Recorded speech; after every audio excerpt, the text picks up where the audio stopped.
আসসালামু আলাইকুম। আমি আছি আপনাদের সঙ্গে ভূতের গল্প নিয়ে আড্ডা দেওয়ার জন্য বদরুল আলম। আমি আপনাদের সাথে ভূতের গল্প নিয়ে আড্ডা দেওয়ার জন্য আসি সপ্তাহে 3 দিন ঠিক রাত 10টায়। জানা অজানা সত্যের ঘটনা এবং কাল্পনিক নিয়ে তৈরি হয় আমাদের ভূতের গল্প। জানি না আপনাদের মনের ভিতর কতটা জায়গা নিয়ে আসছি আমি ভূতের গল্প নিয়ে বিনোদন দেওয়ার জন্য। আপনারা যারা আমাদের কাছে গল্প লিখে পাঠাতে চান তারা আমাদের ফেসবুক অথবা জিমেইল এছাড়া আমাদের হোয়াটসঅ্যাপে লিখে পাঠাতে পারেন। আমাদের ফেসবুক বদরুলে খান, জিমেইল khanbd034@gmail.com এবং হোয়াটসঅ্যাপ 01531334096 এই নাম্বারে মেসেজ লিখে পাঠিয়ে দিতে পারেন। আমরা যা চোখে দেখি সেটা সত্য হয়, আর যেটা দেখি না সেটা কাল্পনিক হয়, এটাই বাস্তব। পৃথিবীতে মানুষ সৃষ্টির আগে জিন সৃষ্টি করেছেন, এটাই সত্য। পৃথিবীতে খারাপ কিছু আছে এটাও বিশ্বাস করতে হবে, তবে এটা কারো চোখের সামনে পড়ে আবার পড়ে না। যার চোখের সামনে পড়ে সে বিশ্বাস করে যে পৃথিবীতে খারাপ কিছু আছে, আর যার চোখের সামনে পড়ে না সে বিশ্বাস করে না। আমি আজকে যে গল্পটি বলবো সেটা আমার নিজের সঙ্গে ঘটে যাওয়া গল্প। চলুন তাহলে আমরা গল্পটি শুনে আসি।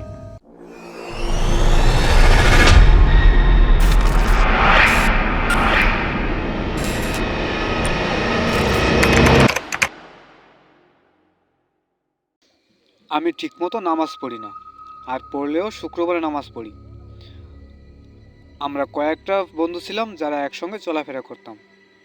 আমার একটা ফ্রেন্ড তাবলিগ জামাতে যায়, সেখান থেকে ফিরে ও সবাইকে নামাজ পড়ার জন্য দাওয়াত দেয়। আমার সাথে ঘটনাটি ঘটে 2004 অথবা 2005 সালের দিকে। আমার সঠিক সাল মনে নাই। যতটুকু আমার মনে আছে ঘটনাটি ততটুকু আপনাদের সঙ্গে শেয়ার করছি। একদিন আমরা সবাই মিলে বাজারে কোথাও একটা স্থানে বসে আছি। হঠাৎ দেখতে পাই সেই বন্ধুকে, যে তাবলিগ জামাতে গিয়েছিল। আমি তাদের সঠিক পরিচয় দিতেছি না, হয়তো তারা গল্পটি শুনে খারাপ মনে করবে, যার জন্য আমি নাম হাইড করে অন্য নাম ব্যবহার করছি। যে তাবলিগ জামাতে গেছে তার নাম সজীব। তো সজীবকে আমরা ডাক দিয়ে আমাদের কাছে নিয়ে আসি। সে মাথায় টুপি আর পাঞ্জাবি পরা। আমরা তো দেখে একটু হাসাহাসি করছি। আর একটা বিষয় দেখবেন, যারা তাবলিগ জামাত থেকে আসে তারা একটু ইসলামিক বয়ান দেয়, এটা ভালো না ওটা ভালো না। যা হোক, সে আমাদের নামাজ পড়ার জন্য মসজিদের দাওয়াত দেয়। আমাদের ফ্রেন্ডের ভিতর 3-4 জন হিন্দু আর বাকি ফ্রেন্ডগুলো মুসলিম। সেখান থেকে একটা ফ্রেন্ড আছে, সে নিয়ম মাফিক নামাজ পড়ে। আমি আর একটা ফ্রেন্ড নামাজ পড়ার জন্য রাজি হই, আর তাকে বলি, সজীব, কাল থেকে তাহলে তুই নামাজ পড়ার জন্য ডাক দিস। সকালে ঘুম থেকে ওঠার অভ্যাস নাই তো, তুই ডাকলে উঠতে পারবো। সজীব বেশ কয়েকদিন ধরে সকালে আমাদের ডাকতো, আর আমরা তার সাথে নামাজ পড়তে যেতাম। হঠাৎ একদিন আমি মনে করি আজান দিচ্ছে, আর আমি ঘুম থেকে উঠে নদীতে গিয়ে অজু করে টুপি মাথায় দিয়ে ফজরে নামাজ পড়ার জন্য রওনা দিই। আমাদের বাড়ি থেকে নামাজ পড়ার জন্য বাজারে যাইতে হয়, আর আমাদের বাজারে যাইতে রাস্তার বাম পাশ দিয়ে বাগান, আবার কিছু ঘরবাড়ি আছে। আগে বয়স্ক মানুষদের কাছে শুনেছি যে সেই বাগানের ওখানে থেকে নাকি ভূতে একে ওকে চড় মারছে। তো আমি রাস্তা দিয়ে যাচ্ছি। প্রথম বাগানে কোনো সমস্যা দেখা দেয়নি, দ্বিতীয় বাগানে একটু বর্ণনা দিই। সে বাগানে হিজল গাছ, আম গাছ, বেতের ঝাড়, বট গাছ, বড়ই গাছ, এই সব গাছগুছলি দিয়েই বাগান। বাগানের পাশে কচুরিপানা দিয়ে ভরা একটা পুকুর আছে।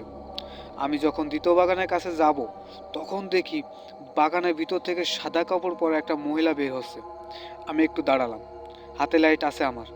আমি লাইট মারি নাই, জ্যোৎস্না রাত, স্পষ্টভাবে দেখতে পারতেছি। তারপরও লাইট নিয়ে বের হয়েছি। তো আমি দেখি সে রাস্তায় উঠে বাজারের দিকে যায়, আমিও তার পিছে পিছে হাঁটতেছি। প্রথমে দেখে তো আমি থমকে গেছি, বুঝতেই পারছেন, হঠাৎ কিছু দেখতে পেলে বুকের ভিতর কেমন করে। আমারও ঠিক তেমন হয়েছে, আর বুক তো কাঁপতেই আছে। আর আমি একটু বেশি ভৌতিক। তো আমি দেখি মহিলাটি রাস্তার বাম পাশে নেমে যাচ্ছে। রাস্তার বাম পাশের দিকে আবার আমার একটা হিন্দু ফ্রেন্ডের বাড়ি। আমি সেই মহিলাকে নামতে দেখে একটু জোরে হাঁটা দিই। সাদা কাপড় পরা মহিলাটি আমার থেকে মিনিমাম 7 হাত দূরত্ব হবে মনে হয়। সে নামতে নামতে আমি সেই পথে চলে যাই, অথচ সেই মহিলাটাকে দেখতে পারি নাই। আমি অবাক হয়ে ভাবতে থাকি, যদি মহিলাটি মানুষ হয় তাহলে 10 সেকেন্ডে গেল কোথায়। আমি বুঝতেই পারলাম না আসলে জিনিসটা কি ছিল, মানুষ নাকি অন্য কিছু। এটা ভাবতে ভাবতে আমি বাজারে যাই। আর যখন বাজারে যাই তখন ফজরে আজান দেয়। এটা ছিল আমার সাথে ঘটে যাওয়া একটা ঘটনা। জানি না আপনাদের কাছে গল্পটি শুনে কেমন লেগেছে। যদি আমার গল্পগুলো ভালো লাগে তাহলে লাইক কমেন্ট শেয়ার করবেন। আর আপনাদের সাথে যদি আমার মতো ঘটে যাওয়া ঘটনা থাকে তাহলে আমার কাছে লিখে পাঠিয়ে দেবেন। আমার সাথে এর থেকে ভয়ানক আরেকটা ঘটনা ঘটে যা আপনাদের সাথে অন্য একদিন শেয়ার করব। ততক্ষণ আমার চ্যানেলে বেশ কয়েকটা ভূতের গল্প প্রকাশ করা আছে, আপনারা শুনে আসবেন। আমি আবারও বলছি, যারা আমাদের সাথে গল্প শেয়ার করতে চান তারা আমাদের ফেসবুক অথবা জিমেল, এছাড়া আপনি হোয়াটসঅ্যাপেও লিখে পাঠাতে পারবেন। আমাদের ফেসবুক বদরুল এ খান, জিমেল khanbidi034@gmail.com এবং হোয়াটসঅ্যাপ 01531334096 এই নাম্বারে মেসেজ করে দিতে পারবেন। আজকের জন্য বিদায় নিচ্ছি, ফিরে আসবো আবার ঠিক রাত 10টায়, সপ্তাহে 3 দিন।